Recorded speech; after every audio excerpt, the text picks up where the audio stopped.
Shalom, everybody. Welcome to this week's Journey Through Torah.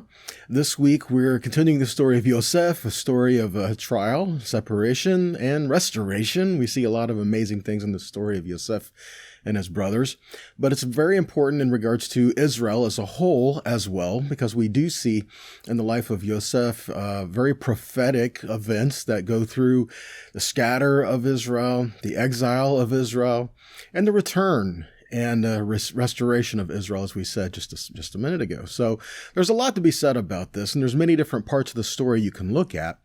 And we see that Yosef's brothers, they come to Egypt to buy grain, and they find out this is Yosef, not getting into all the events that transpired, but it comes to a point where Yosef reveals himself to his brothers, and he wants them to go back home, to get the rest of the family, to get dad, to get all their stuff and come back to Egypt and live there. He says, basically, come back here. I'll take care of you. We've still got 5 more years of famine left. So come on back here and I'll make sure you're taken care of, right?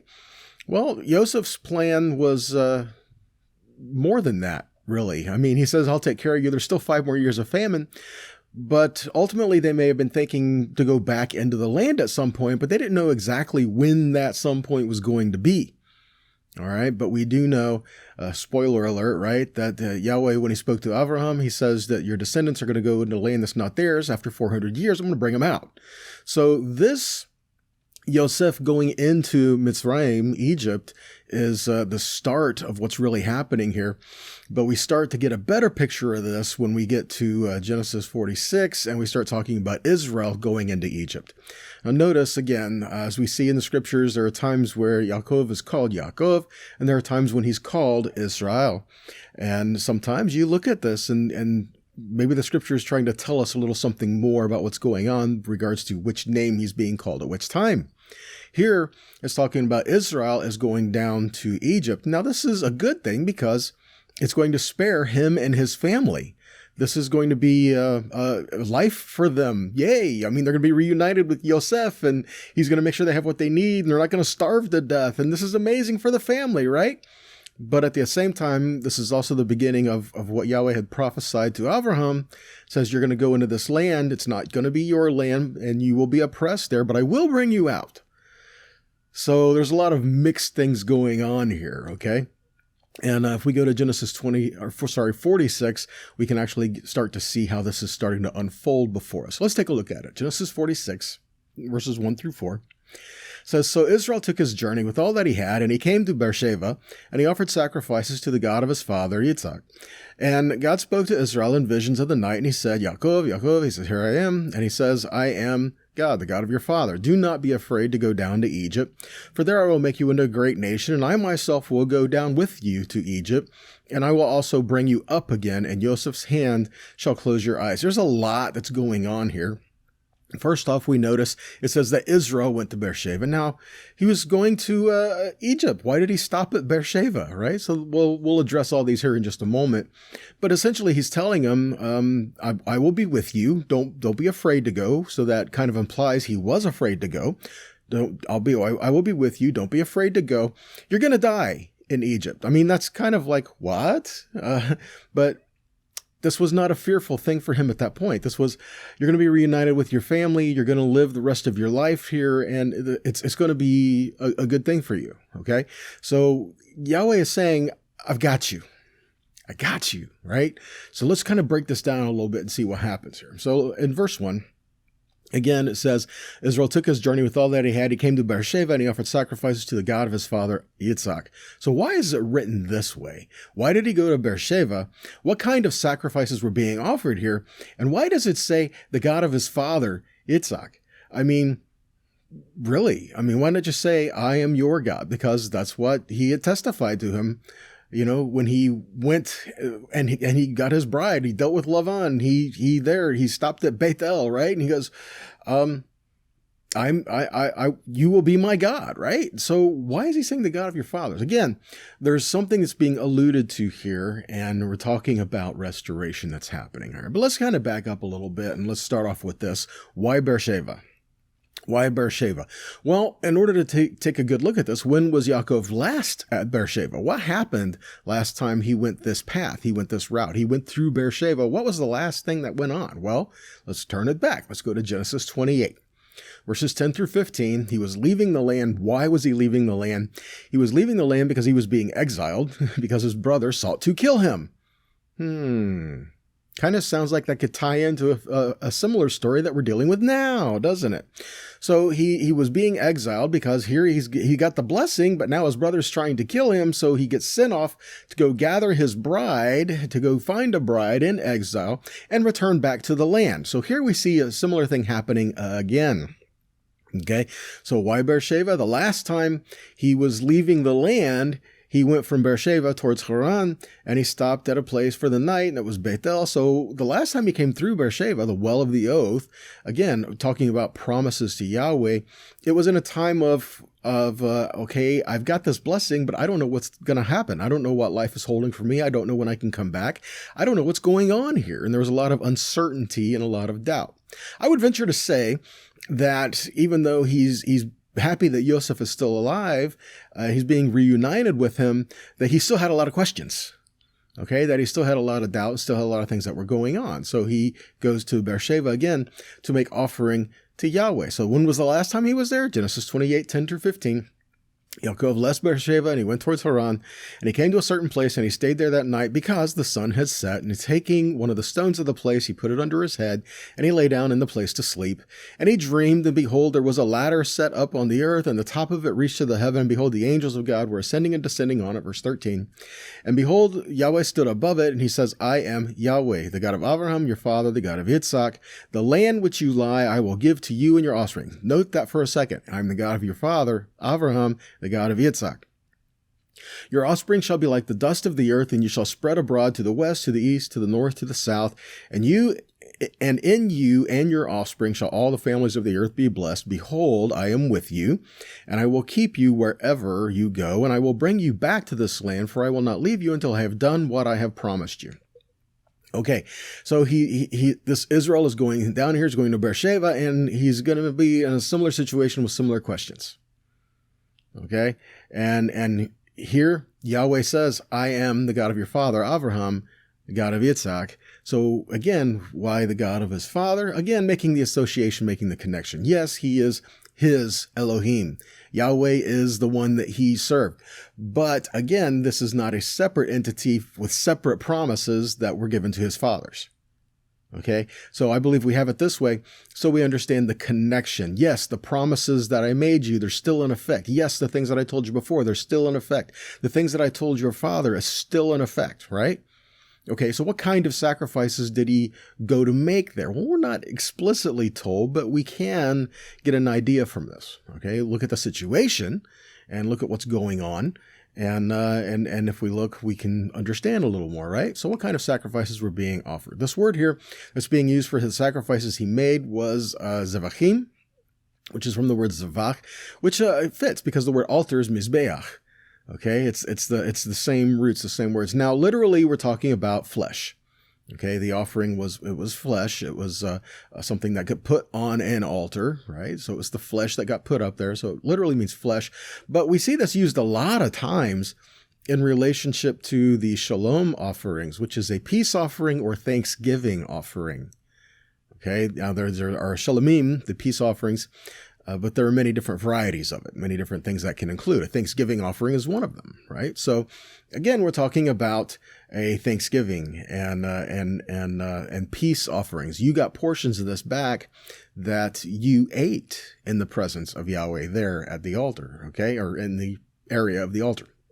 So it brings up some questions here. There are some thoughts, rather. There could have been giving thanks that Yosef was alive and his family's being reunited. Or he could have been giving thanks that his family was going to be safe, though there is famine. He could have been giving thanks, knowing that Yahweh will watch over him in the days that lay ahead, even though he is heading to Egypt. There's a lot he could be thankful for, but again, this is all speculation. He doesn't really specify. We do know he's kind of fearful, though.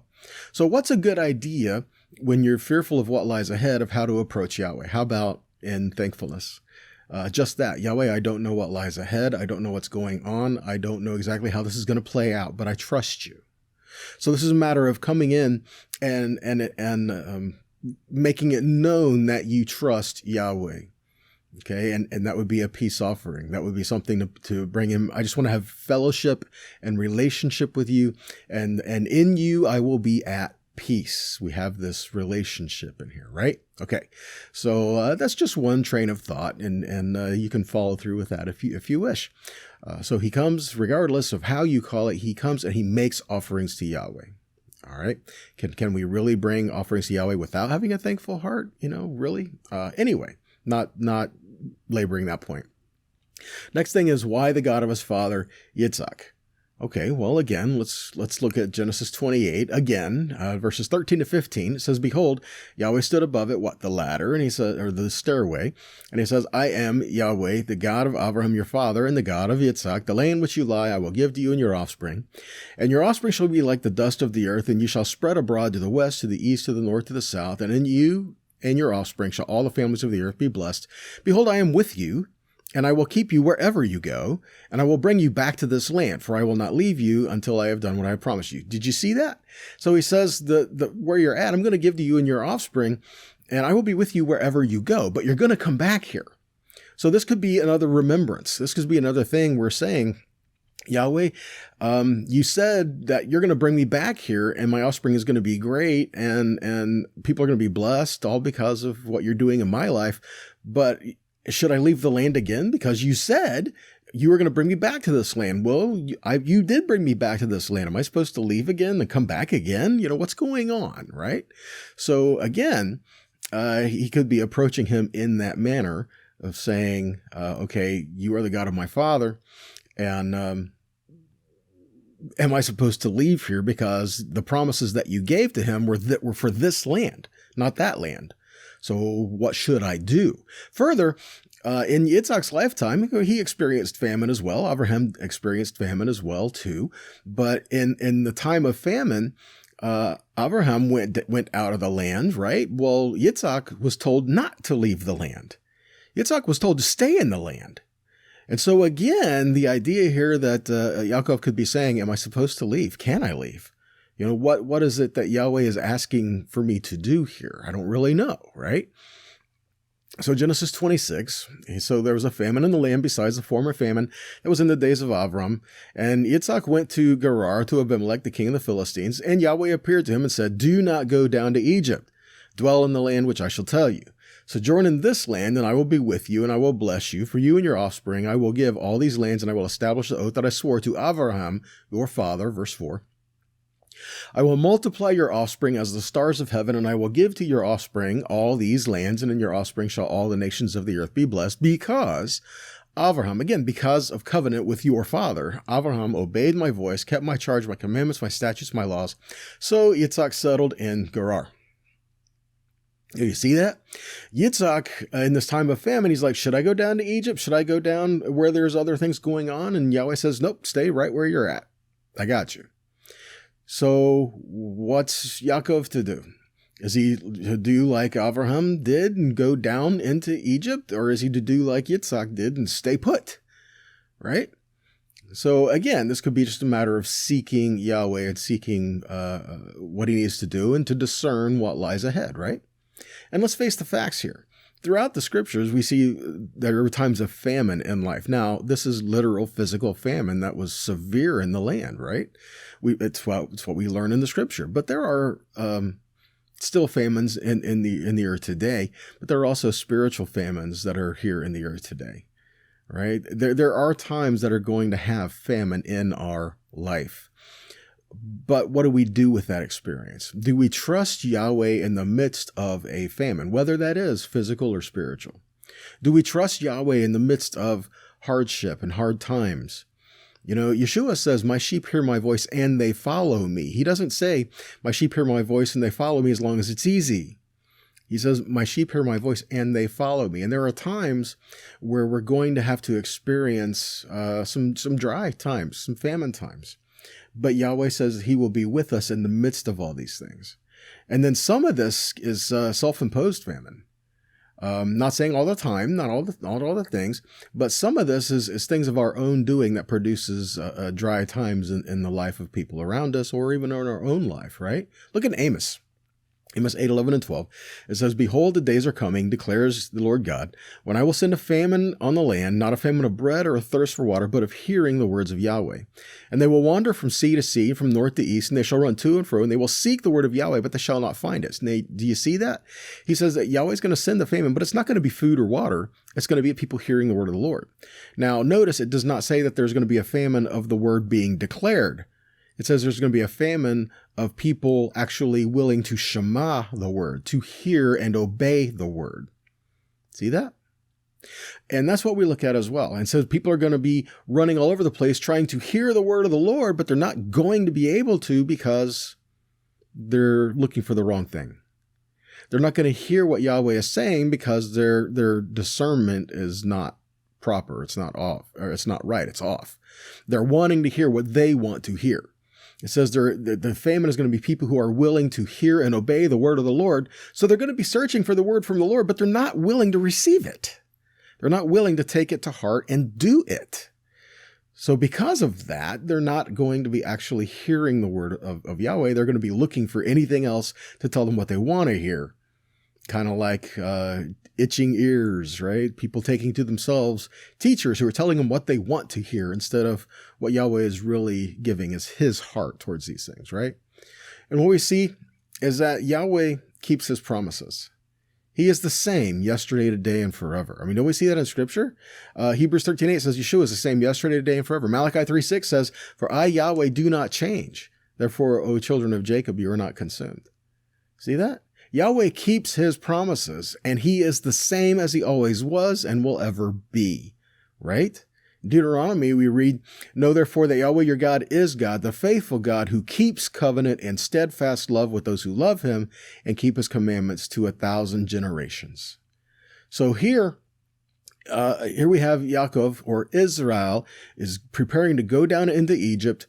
And he's like, okay, what do I really do here? As I'm trusting you, and I'm trusting that I'm going to hear your voice, and I just want to know that what you want me to do here.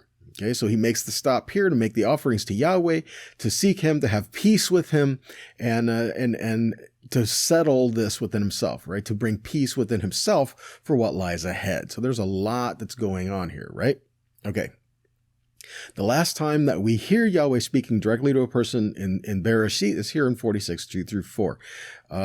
As I was looking through this, I may have missed something in there. I don't think so, though. So just for disclosure, making it known that I do believe this is the last time this was done here. And this is the first time that we hear Yahweh directly speaking to someone in Shemot is in Shemot 3, verses 4-8. So what's being said in these two instances? In other words, we're closing out the book of Bereshit, getting ready to anyway, with Yahweh speaking to someone. Now you can, if you want to argue about it, you can say, oh, well, it was in a vision, it was in a dream, right? But it says, and Yahweh spoke to him, okay? So Yahweh is speaking to Yaakov, and there's some things that he tells him, and then the next time we hear Yahweh speaking to someone is at the burning bush. So what's going on in these scenarios, right? And I submit to you one more time, Yahweh is the same yesterday, today, and forever. He keeps his promises, and he reminds his people of his promises. All right? So let's look at it. Genesis 46, 2-4. Again, we read, God spoke to Israel in visions in the night, and he said, Yaakov, Yaakov, and he said, here I am. And he said, I am God, the God of your father. Do not be afraid to go down to Egypt, for there I will make you into a great nation. I myself will go down with you to Egypt, and I will also bring you up again, and Joseph's hand shall close your eyes. So what's being said in Exodus, in Shemot, when Moshe goes to the burning bush, right? Well, let's take a look at it. Exodus 3:4. So when Yahweh saw that he had turned aside to see, God called him out of the bush, Moshe, Moshe, and he says, here I am. And then he says, do not come near, take your sandals off your feet, for the place on which you are standing is holy ground. And he said, I am the God of your father, the God of Abraham, the God of Yitzhak, the God of Yaakov. And Moshe hid his face, for he was afraid to look at God. Verse 7. And then Yahweh says, I have surely seen the affliction of my people who are in Egypt, and I have heard their cry because of their taskmasters. I know their sufferings. And I have come down to deliver them out of the hand of the Egyptians and to bring them up out of the land to a good and broad land, a land flowing with milk and honey, to the place of the Canaanites, the Hittites, the Amorites, the Perizzites, the Hivites, and the Jebusites. So what's being said here? Is this something completely different? Is this more? No, I'm telling you, God is reiterating the same promise to the people of Israel in both of these scenarios. All right. In Genesis 46, 2-4, and in Exodus 3, 4-8, he's reiterating the same things. It's the same God who's given the same word to the same people. All right. We see God spoke to Israel at night. He calls them out. Yaakov. He called them Moshe the same way. He called them out. They both respond with Hineni.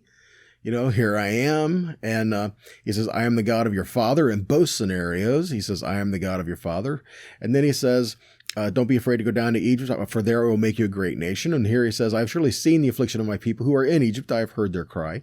And he says, I myself will go down with you to Egypt, and I will bring you up again. So again, in Exodus 3, see, I have come down to deliver them and to bring them up out of that land. So again, we see these things are being done in the same promises that Yahweh had spoke as Genesis is closing out, we see being spoke again as Exodus is being opened up. All right. And again, it's the same promises from the same God, the same Elohim, the same creator of the heavens and the earth and everything in them, and the same promises to the same people. And again, it's about having relationship with him. As Yaakov is preparing to go down into Mitzrayim, he's wondering about life that lies ahead. They go down into Mitzrayim, and they become a great people there, but they become oppressed. And Yahweh says, I'm going to bring you out because I said you're not going to stay in this land, but there is promises for you, and I have a land that's for you. I'm going to bring you out and bring you to it. And again, all of this was a fulfillment of what he had declared back to Avraham. And that promise from Avraham went to Yitzhak, and went from Yitzhak to Yaakov, which is called Israel, to the sons of Israel. And we start to see all that opening up. We still have one more parsha to close out the book of Genesis, okay? But we really start to see this being wrapped up here and starting to set up the next book. So there's a lot in this, guys, and we know that the Torah is very prophetic, and there's a lot to be said about our life as well today. What do we learn from this? Trust God. Trust him. He has promises for us. He has a better way. And at times, it's going to be tough. At times, we're going to see famine. Times, we're going to see hardship. But it doesn't change who he is. It doesn't change the promises that he has for his people. We need to trust him, and we need to follow him. And we need to pray that we hear his voice in the midst of all this, that we just continue to hear his voice and follow him. As Yeshua said, my sheep hear my voice and they follow me. All right. So that's all we've got for you today, guys. I hope that this challenges you. I hope it encourages you. And if it does, please share it. I don't know on what avenue that you enjoy to watch this or listen. You could do that as well. But whatever avenue that you do tune into these teachings, please share them. Help get the word out there, and help to share life and bring the heart of Yahweh to people around us. And if this has been an encouragement to you, then please consider making a donation to help us keep these videos going. There's time and equipment, and things wear out, and it just things happen. So we do need your help to keep things moving along on a consistent basis. Okay. So with that, blessings to you all, and until next time, shalom.